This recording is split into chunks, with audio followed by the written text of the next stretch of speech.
ओ हमनवा तुम देना।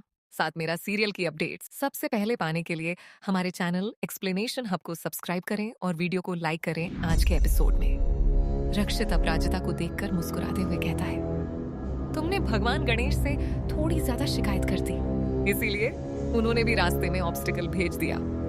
अपराजिता गुस्से में उसे घूरती है और तुरंत टेम्पो ड्राइवर को ढूंढने निकल जाती है, लेकिन वहां कोई नहीं होता। वह चारों तरफ देखकर कहती है, ड्राइवर चाहे गायब हो गया हो, लेकिन मेरी साड़ी यहीं कहीं है। रक्षित टेम्पो के पास जाता है और अपराजिता को ऊपर चढ़ने के लिए हाथ देता है। अपराजिता हिचकिचा जाती है।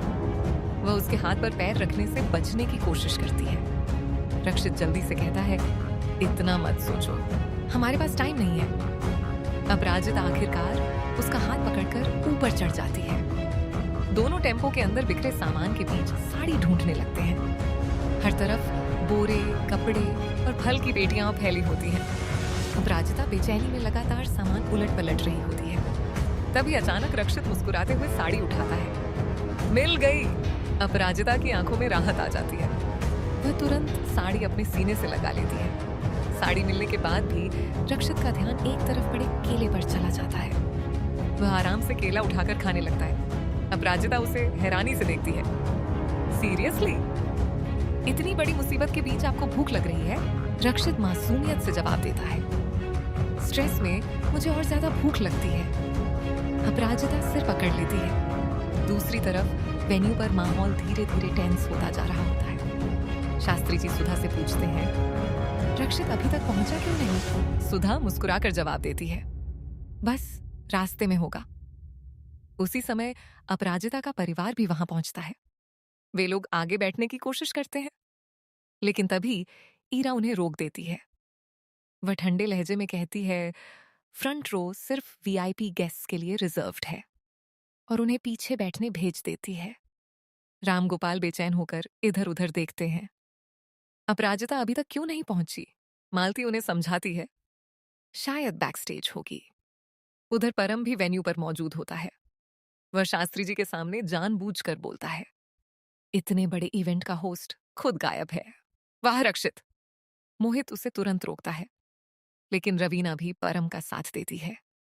वह कहती है, शास्त्री जी कुछ नहीं बोल रहे, इसका मतलब ये नहीं कि कोई भी उनका अपमान करे। सुधा स्थिति संभालने की कोशिश करती है, लेकिन उनके चेहरे पर भी चिंता साफ दिखाई देती है। उधर टेम्पो ड्राइवर वापस लौट आता है। वह रक्षित और अपराजिता को देखकर चिल्लाने लगता है, मेरे टेम्पो में चोरी कर रहे हो? रक्षित उससे बहस करने लगता है। ड्राइवर 5,000 रुपए की मांग करता है।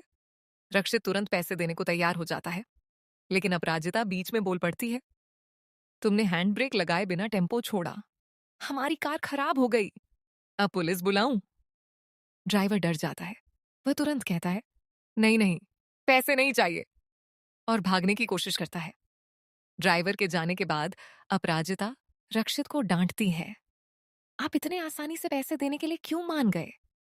रक्षित मुस्कुराते हुए कहता है, जब तुम साथ होती हो तो कोई मुझे बेवकूफ नहीं बना सकता। अपराजिता उसे घूरती है, लेकिन उसके चेहरे पर हल्की मुस्कान आ जाती है। दोनों देखते हैं कि कार पूरी तरह खराब हो चुकी है। ना कैब मिल रही होती है, ना कोई ऑटो। अपराजिता परेशान होकर कहती है, अब मैं समय पर कैसे पहुंचूंगी? उसी समय एक डिलीवरी बॉय वहां आता है। वह रक्षित को उसका पार्सल देता है। रक्षित अचानक उसकी बाइक देखकर आइडिया सोचता है। रक्षित डिलीवरी बॉय को पैसे और अपना कार्ड देकर कहता है, कुछ घंटों के लिए बाइक चाहिए, बाद में ऑफिस से ले लेना। डिलीवरी बॉय मान जाता है। अपराजिता बाइक देकर घबरा जाती है। रक्षित मुस्कुराकर पूछता है, तुम्हारे बॉयफ्रेंड को प्रॉब्लम तो नहीं होगी? अपराजिता तुरंत जवाब देती है, मेरा कोई बॉयफ्रेंड नहीं है। यह सुनकर रक्षित के चेहरे पर अनजानी खुशी आ जाती है। वह धीरे से मुस्कुराने लगता है। अपराजिता उसे हेलमेट पहनाती है, फिर खुद भी हेलमेट पहनती है। वह नर्वस होकर पूछती है, पक्का बाइक चला लोगे? रक्षित हंसते हुए कहता है, बस भगवान से प्रार्थना करो, और बाइक स्टार्ट कर देता है। रास्ते में वह गाना गाने लगता है। अपराजिता पूछती है, गाना क्यों गा रहे हो? रक्षित जवाब देता है, जाती है, लेकिन वहां कोई नहीं होता। वह चारों तरफ देखकर कहती है, ड्राइवर चाहे गायब हो गया हो, लेकिन मेरी साड़ी यहीं कहीं है। रक्षित टेम्पो के पास जाता है और अपराजिता को ऊपर चढ़ने के लिए हाथ देता है। अपराजिता हिचकिचा जाती है। वह उसके हाथ पर पैर रखने से बचने की कोशिश करती है। रक्षित जल्दी से कहता है, इतना मत सोचो, हमारे पास टाइम नहीं है। अपराजिता आखिरकार उसका हाथ पकड़कर ऊपर चढ़ जाती है। दोनों टेम्पो के अंदर बिखरे सामान के बीच साड़ी ढूंढने लगते हैं। हर तरफ बोरे, कपड़े और फल की पेटियां फैली होती हैं। अपराजिता बेचैनी में लगातार सामान उलट पलट रही होती है। तभी अचानक रक्षित मुस्कुराते हुए साड़ी उठाता है। मिल गई! अपराजिता की आंखों में राहत आ जाती है। वह तुरंत साड़ी अपने सीने से लगा लेती है। साड़ी मिलने के बाद भी रक्षित का ध्यान एक तरफ पड़े केले पर चला जाता है। वह आराम से केला उठाकर खाने लगता है। अपराजिता उसे हैरानी से देखती है। सीरियसली? इतनी बड़ी मुसीबत के बीच आपको भूख लग रही है? रक्षित मासूमियत से जवाब देता है। स्ट्रेस में मुझे और ज्यादा भूख लगती है। अपराजिता सिर पकड़ लेती है। दूसरी तरफ वेन्यू पर माहौल धीरे धीरे टेंस होता जा रहा होता है। शास्त्री जी सुधा से पूछते हैं, रक्षित अभी तक पहुंचा क्यों नहीं? सुधा मुस्कुराकर जवाब देती है, बस रास्ते में होगा। उसी समय अपराजिता का परिवार भी वहां पहुंचता है। वे लोग आगे बैठने की कोशिश करते हैं, लेकिन तभी ईरा उन्हें रोक देती है।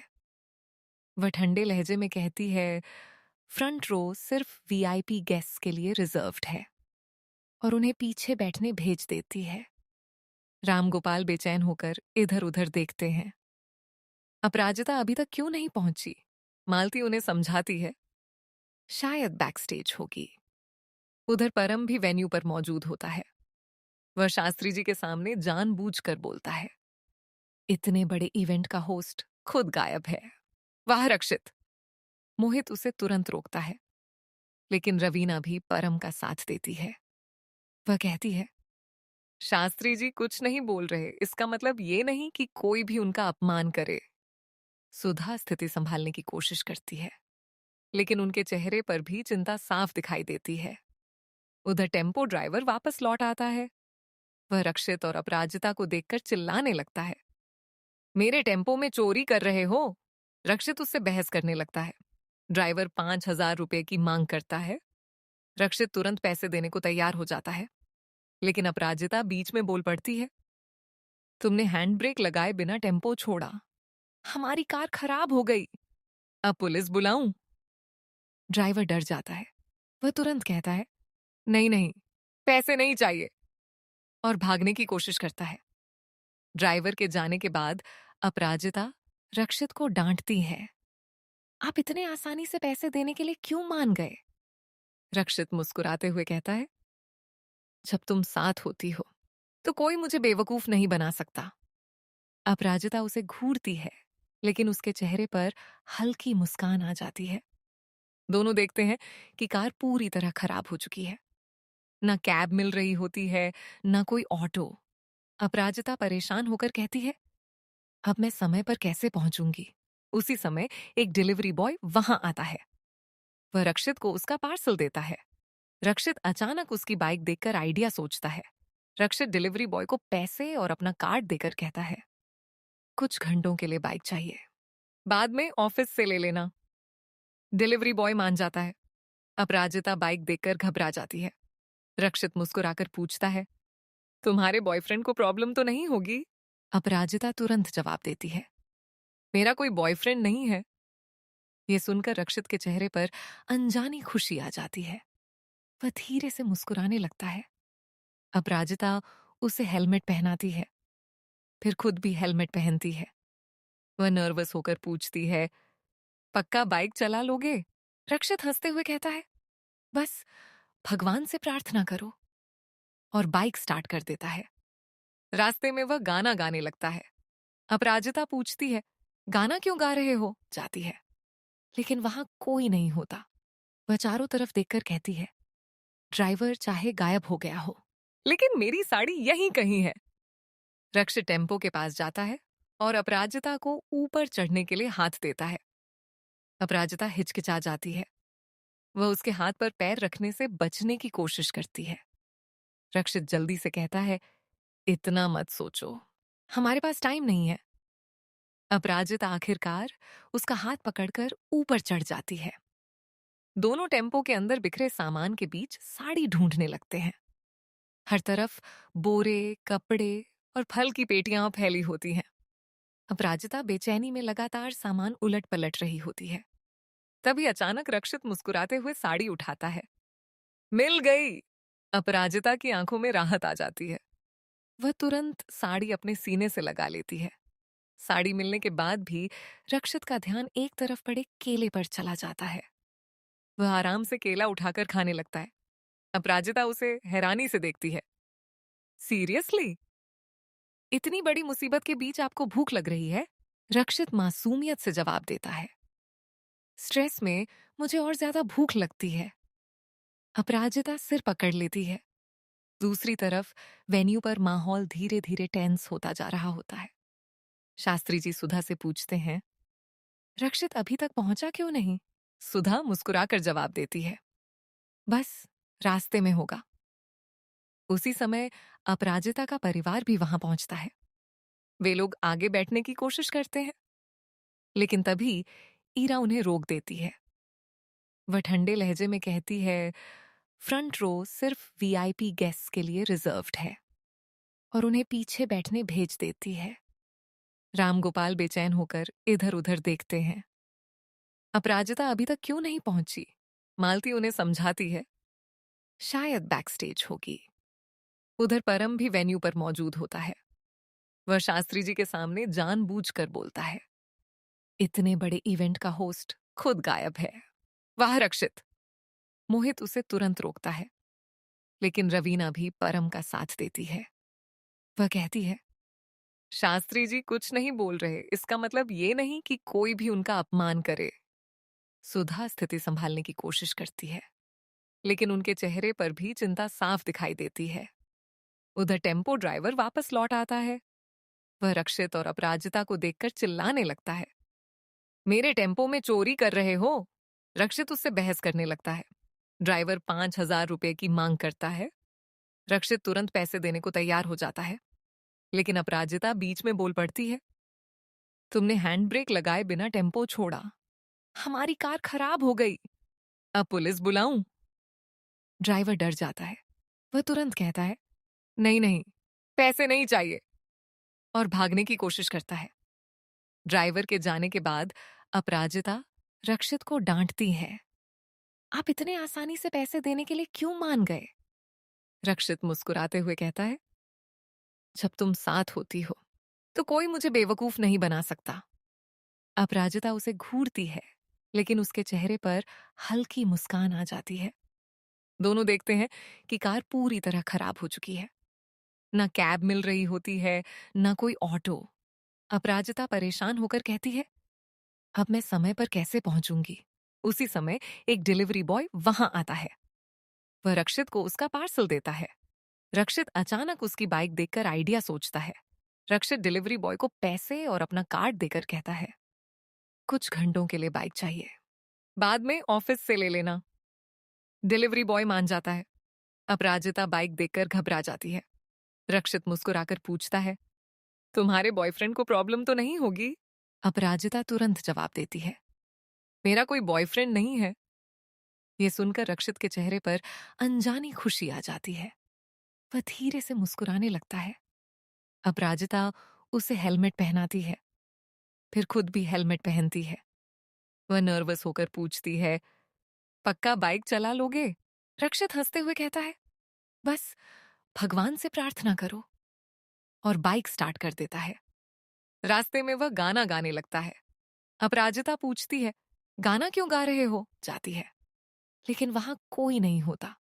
वह चारों तरफ देखकर कहती है, ड्राइवर चाहे गायब हो गया हो, लेकिन मेरी साड़ी यहीं कहीं है।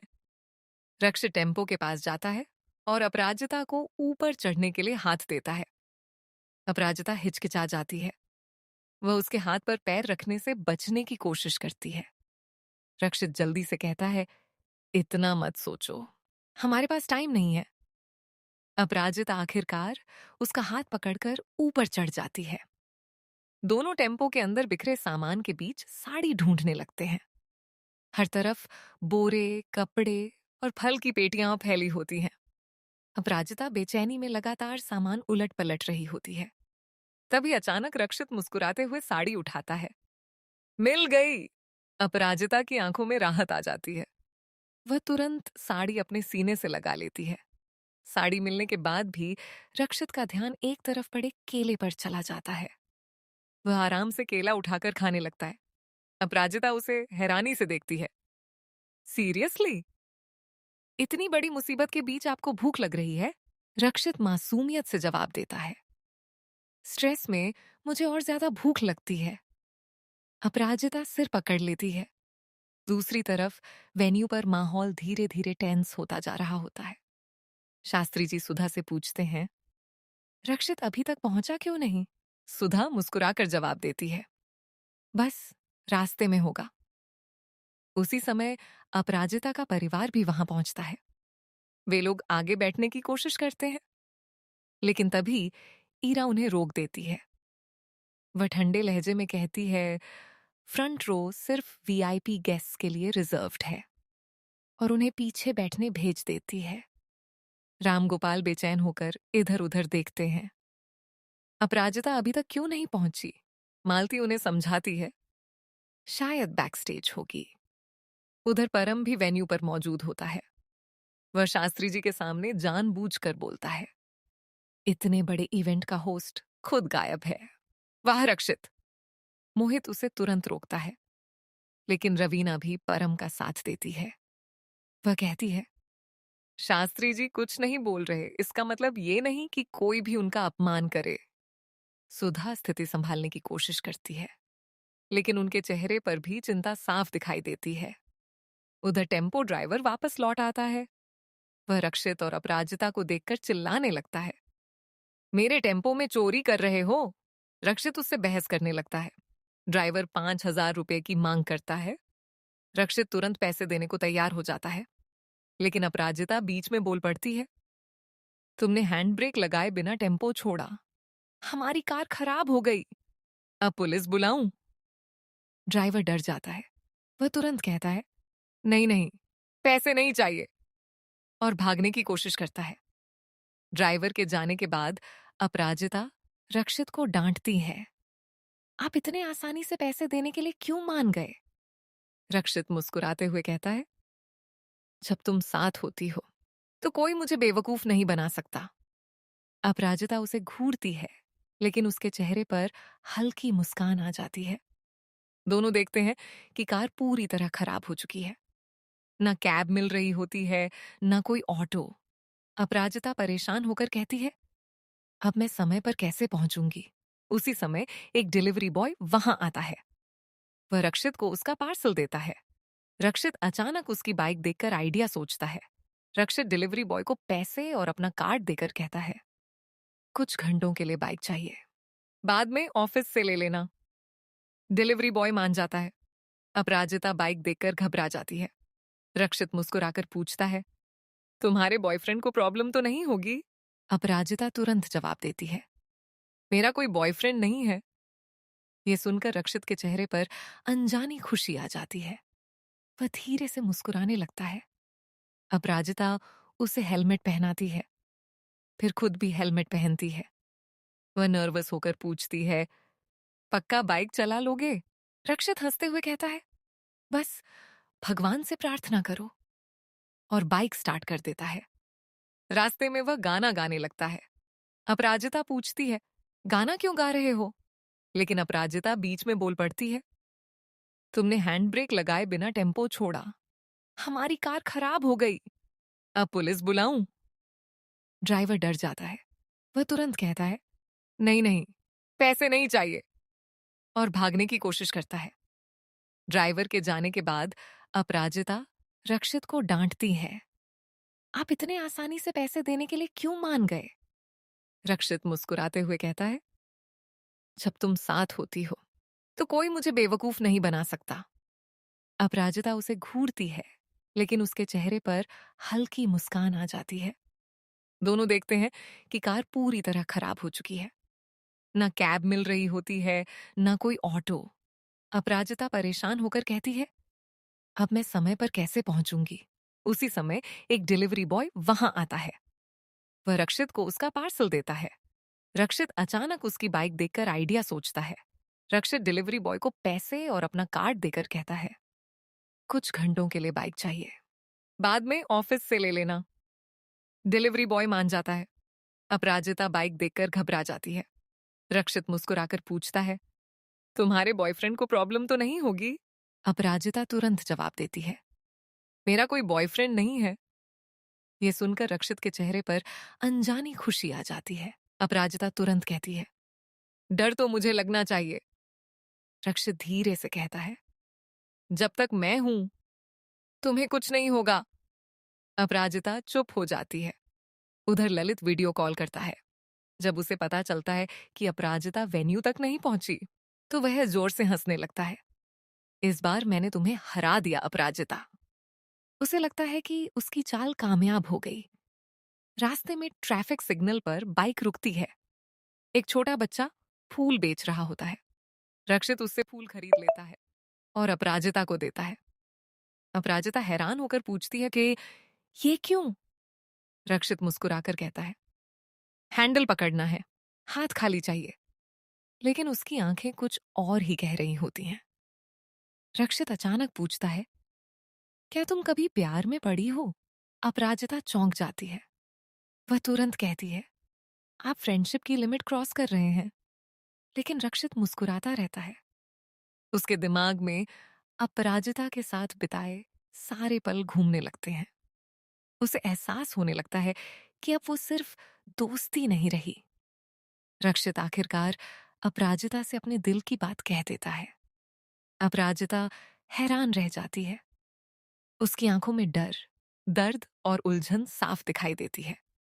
मुझे लगता है कि अब रक्षित पूरी तरह अपराजिता से प्यार करने लगा है, लेकिन सबसे बड़ा हार्ट ब्रेक उसका इंतजार कर रहा है। ललित की चालें लगातार खतरनाक होती जा रही हैं और ईरा जल्द ही अपराजिता के खिलाफ बड़ा कदम उठा सकती है।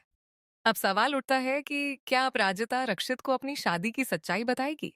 क्या रक्षित सच जानने के बाद टूट जाएगा? और क्या अपराजिता आखिरकार कंपटीशन जीत पाएगी?